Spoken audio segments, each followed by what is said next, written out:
એક ગામ હોય છે. ગામમાં એક ગરીબ બ્રાહ્મણ પરિવાર રહેતો હોય છે.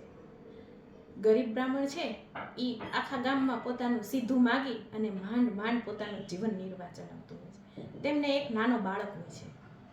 જે એ નાનો બાળક છે એ સ્કૂલમાં જતો હોય છે. ત્યારે સ્કૂલના જે બધા તેમના મિત્રો હોય ને એ એમને ખીજવતા હોય છે કે તારી તો સાવ આવી પરિસ્થિતિ છે, તું આ વસ્તુ નથી લઈ શકતો, તારી પાસે આ વસ્તુ નથી, એમ કરી કરી અને બાળકને ખીજવે છે. ત્યારે બાળક છે એ અત્યંત દુઃખી થઈ જાય છે અને પોતાની માને ઘરે આવી અને બધી વાત કરે છે. ત્યારે એની મા એને સમજાવે છે કે હે બેટા, બધા મિત્રો તો છે ને આ બાહ્ય દુનિયાના કહેવાય, કે તારો તો એક સાચો જો કોઈ મિત્ર હોય ને તો છે શ્રી ગણેશજી. તેમના માતા અને પિતા શ્રી ગણેશજીના પરમ ભક્ત હતા. આખો દિવસ તેમની પૂજા અને અર્ચના કરી રાખતા. તેની માતા છે એ બાળકને સમજાવે છે કે તારો જે સાચો મિત્ર હોય ને તો તે શ્રી ગણેશજી છે. તારે કોઈ પણ પ્રકારનું કષ્ટ આવે ને દુઃખ આવે ને ત્યારે તું શ્રી ગણેશજીને પ્રાર્થના કરજે. અને બાળક છે એ ખુશ થઈ જાય છે અને ખુશ થાતો થાતો સ્કૂલે વયો જાય છે કે હવે તો મારે શ્રી ગણેશજી સાથે મિત્રતા થઈ ગઈ, હવે મારે શેનુંય દુઃખ નથી.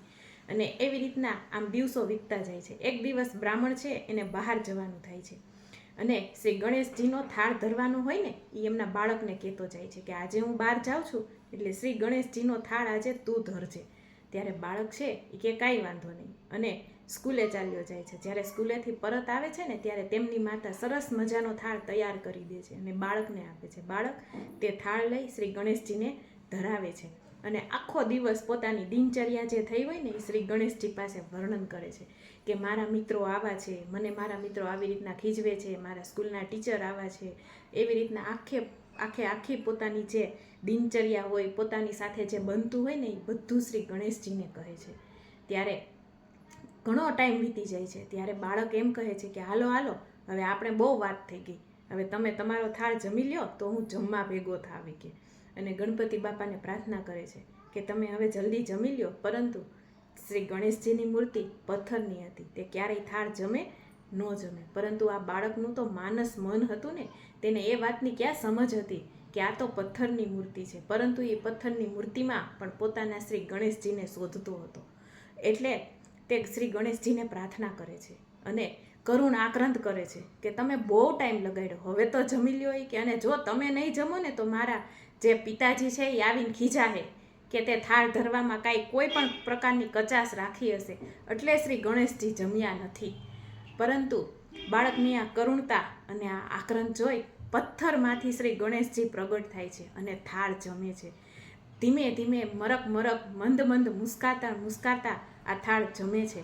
ત્યારે બાળક એમ કહે છે કે હવે તમે ધીમે ધીમે જમો માને, ફટાફટ જમી લ્યો, મને બહુ ભૂખ લાગી છે કે તમે જમી લેહો ને પછી મારી માં મને જમવાનું આપશે કે ત્યાં સુધી નહીં આપે કે.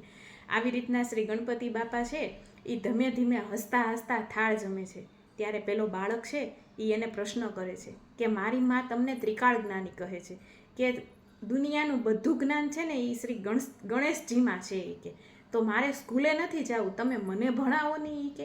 તો મારે સ્કૂલે જાઉં ને તો મારા મિત્રો મને ખીજવે છે અને પ્લસ કે મારી સાથે તો કોઈ મિત્રતા કરવા પણ તૈયાર નથી કે. તો તમે મારા મિત્ર છો તો તમે મને બધું જ્ઞાન આપો, તમે મને ભણાવો કે.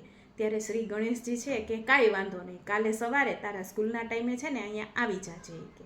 ત્યારે બાળક માની જાય છે અને હરખાતો ઘરે જાય છે. ઘરે જમી લે છે અને જાણે કાંઈ ન બન્યું હોય ને એવી રીતના તે રમવા માંડે છે. કારણ કે આ બાળકનું મન છે ને એકદમ પવિત્ર હોય છે. દુનિયાના કોઈ પણ પ્રકારના આડ કે આડંબરો તેનામાં નથી હોતા.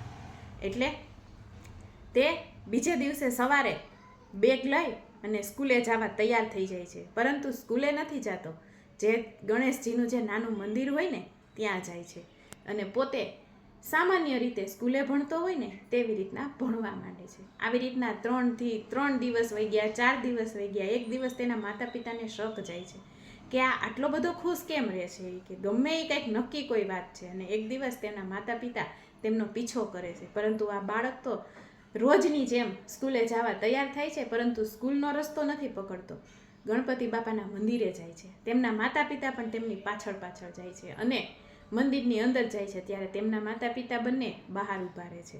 ત્યારે ગણપતિ બાપા સ્વયં તેમને ભણાવતા જોવે છે કે ગણપતિ બાપા બોલે છે અને બાળક તેમની સાથે સાથે તેમનું જે જ્ઞાન હોય ને તેને શ્રવણ કરે છે. આ જોઈને તેના માતા પિતાના આનંદનો પાર નથી રહેતો. કારણ કે અમે અમારી આખી જિંદગી કે આ ગણપતિ બાપાને પૂજન અને અર્ચના કરવામાં વિતાવી દીધી. ક્યારેય અમને દર્શન ન થયા, પરંતુ આ બાળકને દર્શન આપ્યા. એનું કારણ શું હતું? કારણ કે બાળકના મનની અંદર એણે એવું સમજાવેલું હતું કે જ્યારે તમારી સાથે કોઈ ન હોય ને ત્યારે આ પરમ કૃપાળુ પરમ ઈશ્વર તમારી સાથે હોય છે અને બાળક તો નિર્દોષ હોય છે. જેવું તમે તમારા બાળકની અંદર નાખશો ને એવું વાવશો.